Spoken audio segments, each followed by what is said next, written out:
Hey guys, welcome to the channel. So இந்த video என்ன பார்க்க போகிறோம்னா, நம்ம மைக்ரோசாஃப்ட் அசூர் வச்சு எப்படி வந்து ஒரு ஸ்டாட்டிக் வெப்சைட் வந்து ஹாஸ்ட் பண்ணுறதுன்னு பார்க்க போகிறோம். ஜஸ்ட் நம்ம சோர்ஸ் கோடு மட்டும் இருந்தாலே போதும் நம்ம அதை இது ஹாஸ்ட் பண்ணுறதுக்கு. ஸோ அந்த இந்த வீடியோவில் அதை பற்றி பார்ப்போம். ஸோ கைஸ், நம்ம வந்து இப்போ அசூர் போர்ட்டல் போயாச்சு. இந்த அசூர் போர்ட்டல் வந்து is provided by Microsoft self. So இதில் நீங்கள் சப்ஸ்கிரிப்ஷன் போனீங்கன்னா, நீங்கள் ஃபஸ்ட் டைம் வந்து நீங்கள் வந்து ஒரு ஸ்டூடெண்ட் அக்கௌண்ட்டோ காலேஜ் ஐடியை வச்சு நீங்கள் லாகின் பண்ணுறதா இருந்தால் உங்களுக்கு வந்து $100 கிரெடிட் கிடைக்கும். ப்ளஸ் பார்த்தீங்கன்னா உங்களுக்கு அசூர் ஃபார் ஸ்டூடெண்ட்ஸ் ஸ்டார்டர்னு ஒன்று கிடைக்கும், which is a free dryer membership. So நான் அதுதான் யூஸ் பண்ண போகிறேன். பிகாஸ் நான் அசூர் ஸ்டூடெண்ட்ஸ் யூஸ் பண்ணால் எனக்கு $100 கிரெடிட் கொடுத்துருப்பாங்க. ஸோ வித்தின் தட் தான் நான் நல்லா யூஸ் பண்ண முடியும். So with that set let's begin. இப்போ நம்ம வந்து எப்படி இதை ஹாஸ்ட் பண்ண போகிறோன்னா, நம்ம சர்வர்லெஸ் அப்படின்னு நீங்கள் சர்ச் பண்ணிங்கன்னா உங்களுக்கு வந்து இங்கே ஸ்டாட்டிக் வெப் ஆப்னு வரும். அதை கிளிக் பண்ணிங்கன்னா உள்ளே போனீங்கன்னா நீங்கள் வந்து இந்த ஸ்டாட்டிக்கான வெப்சைட் எது வேணால் ஹாஸ்ட் பண்ணிக்கலாம் உங்களால். ஸோ இப்போதைக்கு நான் ஆல்ரெடி ஒரு ரிசோர்ஸ் குரூப் வச்சுருக்கேன், நான் சூஸ் பண்ணிக்கிறேன். ஸ்டாட்டிக் வெப் ஆப் வந்து என்ன நேம்னா கொடுக்கலாம் நீங்கள் அதுக்கு. ஸோ லோகேஷ் ப்ராஜெக்ட் கொடுத்துக்கிறேன். ஸோ இப்போ இதில் பார்த்தீங்கன்னா இது முக்கியமான விஷயம். ப்ரொடக்ஷன் பேஸ்ட் அப்ளிகேஷன்ஸ் வந்து ஸ்டாண்டர்ட் அண்ட் டெடிகேட்டட் யூஸ் பண்ணலாம், which is just cost paste. But நீங்கள் ஃப்ரீயாக ஹாபியாக வச்சு நீங்கள் யூஸ் பண்ணுறதா இருந்தால் பர்சனல் ப்ராஜெக்ட்ஸ்க்கு ஃப்ரீ ஆடி இருக்குது. ஸோ நீங்கள் கிட்டப்பில் லாகின் பண்ணிட்டு இருந்தால் உங்களுக்கு வந்து இதுலேருந்தே இது பண்ணிடலாம். இல்லை அசோட் ஆப்ஷன்ஸ்லாம் நீங்கள் யூஸ் பண்ணிக்கலாம். இல்லை வேறு ஏதாவது சோர்ஸ்லேருந்து எடுக்கணும்னா நீங்கள் யூஸ் பண்ணிக்கலாம். ஸோ இதில் கிட்டப் வந்து நான் யூஸ் பண்ண போகிறேன். ஸோ என்னோடய ஆர்கனைசேஷன் நான் சூஸ் பண்ணிட்டேன்.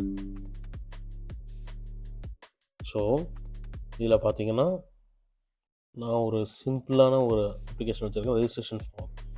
ஸோ ரெஜிஸ்ட்ரேஷன் ஃபார்ம் பார்த்தீங்கன்னா இது வந்து ஒரு நார்மலான ஒரு HTML CSSன்னு சொல்லிட்டு அதுவே டெலிட் பண்ணிடுச்சு. We can even use React applications too. So நான் ரியாக்ட் அப்ளிகேஷன் ட்ரை பண்ண போகிறேன். ஸோ அது ஆட்டோமேட்டிக்காக இங்கே ரியாக்ட்னு அது இது பண்ணிடுச்சு. ஸோ இப்போ நான் வந்து ரிவ்யூ கிரியேட் கொடுத்தா லோட்ஸ். ஸோ லோட் ஆகிடுச்சு. இப்போ நம்ம கிரியேட் ஆகிடும். So initialising.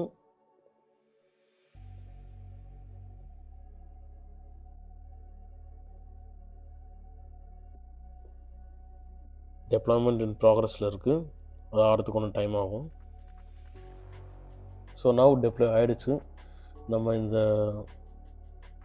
Go to resource கொடுத்திங்கன்னா உங்கள் உள்ளே போயிடும். இப்போ பார்த்தீங்கன்னா நம்ம இதை URL கொடுத்துருக்கோம், இதுதான் அந்த எண்ட் பாயிண்ட் ஸ்டாட்டிக்கான வெப்சைட்டுக்கு. ஸோ இப்போ நான் வந்து ஒரு இன்காக்னோ டேப் எனிதிங் உள்ளே போய்ட்டு நான் என்டர் பண்ணுறதா இருந்தால் எனக்கு இப்படி வரும். Because it takes time to build that project and then host it. So கொஞ்சம் ஒரு 5 minutes வெயிட் பண்ணால் அது ஆட்டோமேட்டிக்காக வந்துடும். So it's wait. ஸோ இதில் நீங்கள் எங்கே இருக்குது, ஐ மீன் இது இதோட ஸ்டேட்டஸில் நீங்கள் பார்க்குறதா இருந்தால் மானிட்டரிங்கில் போய் பார்த்துக்கலாம். நீங்கள் எவ்வளோ ரெக்வஸ்ட் சென்ட் ஆகிருக்கு, எவ்வளோ ஃபங்க்ஷனிங் ஆகிருக்கு அப்படின்னு சொல்லிட்டு. ஸோ ஆக்டிவ் லாக் பண்ணோம்னா இப்போதைக்கு நம்ம இந்த லாக் இருக்காது. பிகாஸ் இப்போ நம்ம டிப்ளாய் பண்ணுறோம், எந்த சேஞ்சஸும் பண்ணல. இப்போ ட்ரை பண்ணி பார்ப்போம். Still in progress. Let's wait for 2 or 3 minutes. So it's been 3 minutes or so. So நம்ம இப்போ ட்ரை பண்ணி பார்ப்போம். ஸோ இந்த நம்மளோட ஸ்டாட்டிக் வெப்சைட் நம்ம இப்போ ஹாஸ்ட் பண்ணியாச்சு.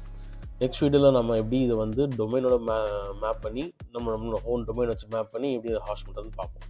தேங்க்யூ.